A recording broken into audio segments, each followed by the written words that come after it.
ನಾಗರಿಕತೆ ಕಳುಹಿಸುವುದು ನನ್ನ ತಪ್ಪು. ಅಯ್ಯ, ನೀನು ಯಾರು? ಓರ್ವನು ಇಲ್ಲಿಗೆ ಬರಲು ಕಾರಣವೇನು? ನನ್ನನ್ನು ಕರ್ಣನೆಂದು ಕರೆಯುವರು. ನಾನು ಗುರುಗಳಾದ ಪರಶುರಾಮರಲ್ಲಿ ಧನುರ್ವಿದ್ಯೆಯನ್ನು ಕಲಿತು ಆವಂತಿಯಲ್ಲಿ ಸ್ವಯಂವರವೆಂದು ಅಲ್ಲಿಗೆ ಹೋಗುತ್ತಿದ್ದೆನು.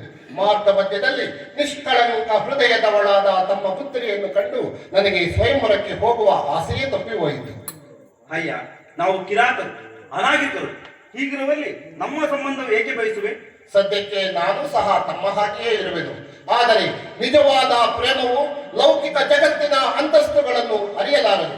ತಾವು ಒಪ್ಪುವುದಾದರೆ ತಮ್ಮ ಪುತ್ರಿಯನ್ನು ವಿವಾಹವಾಗಿ ನಾವು ದಾಂಪತ್ಯ ಸುಖವನ್ನು ಅನುಭವಿಸುವುದು. ಅಯ್ಯ, ನಿನ್ನ ನಡೆನುಡಿಗಳು ನನಗೆ ಬಹಳ ಇಷ್ಟವಾದವು. ಅಯ್ಯ ಕೇಳು, ಆಮತಿ ದೇಶದ ಮಹಾರಾಜರಿಗೆ 3 ಪುತ್ರರಿದ್ದರು. ಅದರಲ್ಲಿ ಎರಡನೆಯವಾದ ಸೋಮದತ್ತ ಮಹಾರಾಜನೇ ನಾನು. ಕಾರಣಾಂತರಗಳಿಂದ ಸೋದರರಿಂದ ನಿರಾಕರಿಸಲ್ಪಟ್ಟು ನಾನು ಮತ್ತು ನನ್ನ ಪುತ್ರಿ ಕಾಡಿಗೆ ಬಹಳ ವರ್ಷಗಳಿಂದ ಕಾಡಿನಲ್ಲಿ ವಾಸವಾಗಿದ್ದೆವು.